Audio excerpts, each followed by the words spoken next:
वसुदेवसुतं देवं कंसचाणूरमर्दनं देवकी परमानंदं कृष्ण वंदे जगद्गुरु श्री गोपाल कृष्ण महाराज की जय.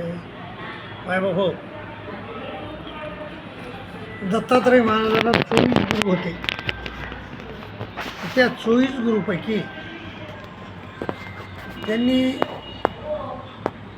एक पाखरू असते, त्या पाखराच्या तोंडामध्ये एक मांसाचा तुकडा असतो आणि ज्यावेळेस त्याच्या तोंडात तुकडा असतो ना, त्यावेळेस त्याच्यावर कितीतरी पाखरं येऊन झडप घालतात, त्याला त्रास देतात. तो काय करतो, तो पाखरू तो मांसाचा तुकडा टाकून देते, फेकून देते आणि दूर एका झाडावर जाऊन बसते, फांदीवर. मग तिथं एकही त्याच्याकडे येत नाही पाखरू, आनंदात राहतं ते. तसं माय भाऊ त्या गोष्टीची आसक्ती सोडली, त्यानं त्या मांसाच्या तुकड्याची आसक्ती सोडली म्हणून तो सुखी झाला. माय बाबा, हे असंच आहे. आसक्ती ही सगळ्या दुःखाचं मूळ आहे. आसक्ती रण भिसंग पुत्रदार ग्रहादिसू, पुत्राची, ग्रहाची, दाराची, पत्नीची ही आसक्ती आपल्याला सुटली पाहिजे. आसक्ती रण भिसंग पुत्रदार ग्रहादिसू नित्यमचे समचित्तत्व मिष्ट अनिष्ट पत्तीसू. आणि आपलं चांगलं गोष्टी प्राप्त झाल्या काय आणि वाईट बाबतीत झाले काय याच्याबद्दल आपलं चित्त सम राहिलं पाहिजे. नित्यमचे समचित्तत्व मिष्ट अनिष्ट पत्तीसू. पण माय बाबा, जोपर्यंत आपल्याला हे आपल्याजवळ काही आहे, संसाराचं प्रपंच आहे, आणि त्या प्रपंच जोपर्यंत आहे तोपर्यंत लोक तुम्हाला त्रास देणारच. मग पैसा हा प्रपंच आहे, सोनं हे प्रपंच आहे, सगळं काही प्रपंच आहे. तर हा प्रपंच जोपर्यंत तुमच्याजवळ आहे तर तोपर्यंत तुम्हाला लोक त्रास देणारच. पण जेव्हाच तुम्ही सगळं प्रपंचाचा त्याग करताना, आसक्ती सोडताना प्रपंचाची, दूर जाऊन बसतात, तुमच्यापाशी कोणी येणार नाही. माय बाबा, मला शेती होती 10-12 एकर. मग मी नोकरीला लागलो. आईवडिलाला पण शहरला घेऊन गेलो, कारण मी एकटाच होतो आईवडिलाला. आणि आईवडिलाला घेऊन गेल्यानंतर गावात शेती ही मग आम्ही दुसऱ्याला देऊन टाकली, दुसरं करीत होते. पण मग मला काय करायचे लोक, मग तिथं यायचे, मी जिथं कामाला आहे तिथं येऊन सांगायचे, तुमचं झाड तोडून नेलं कोणतरी, तुमचं असं झालं, तुमचा धुराच कोरला, कायमूच झालं, तुमचं पिकाचं आंबे तोडून नेले. मी हे ऐकायचो आणि मला दुःख व्हायचं माझ्या बाबा. कारण काय, ती आसक्ती होती माझी, त्या शेतामध्ये आसक्ती होती. माझं म्हणत होतो मी त्याला. जोपर्यंत तुम्ही त्याचं माझं म्हणत नाहीत, माझं हे तुमचं जोपर्यंत जात नाही, संसाराला तुम्ही माझं म्हणता. तुम्ही त्या शेतीला मी माझं म्हणत होतो तोपर्यंत मला दुःख होत होतं.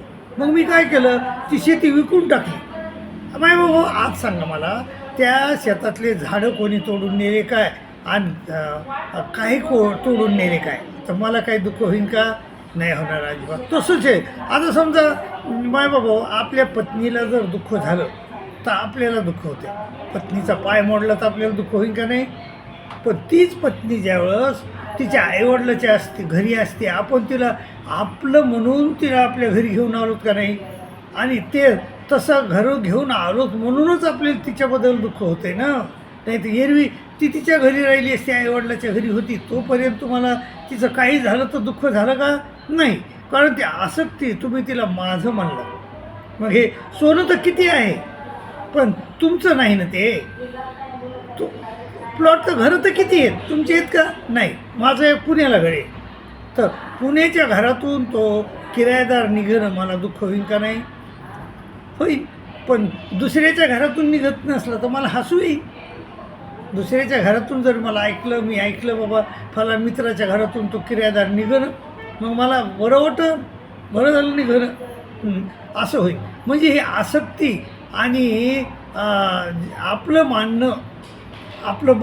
आता बघा, मला सांगा, हे जो दुर्योधन आहे, खरंच हे पंचमहाभूत, हे पृथ्वी, हे सगळे धन दौलत, आपला देह तरी आपला आहे का?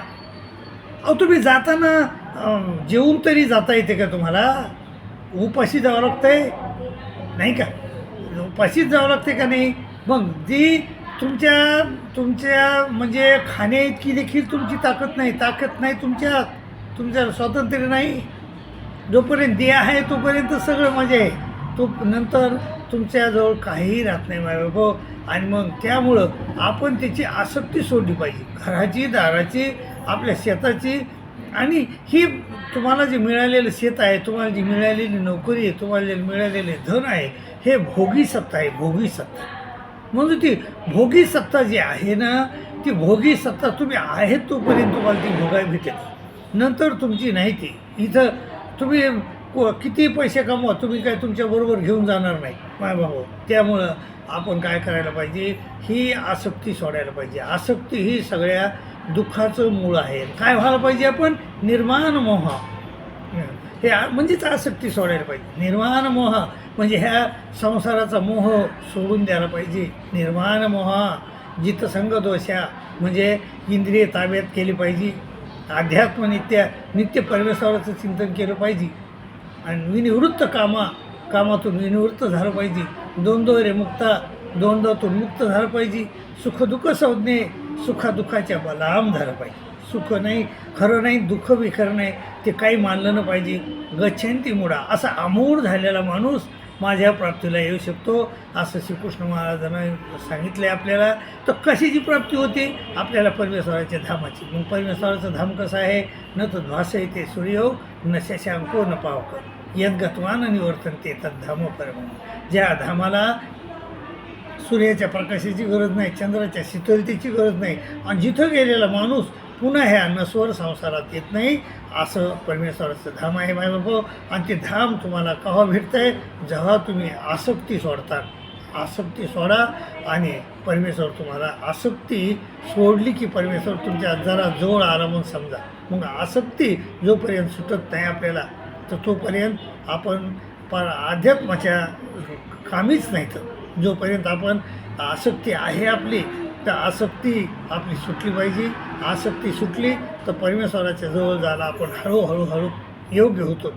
म्हणून मायबाबा ही सगळी आसक्ती जी आहे, जी तीच दुःखाचं मूळ आहे. आणि ती आसक्ती सोडा आणि सुख व्हा, अशी मी तुम्हाला सल्ला देईन आणि तुमची रजा घेईन. दंडोत प्रणाम, दंडोत प्रणाम, दंडोत.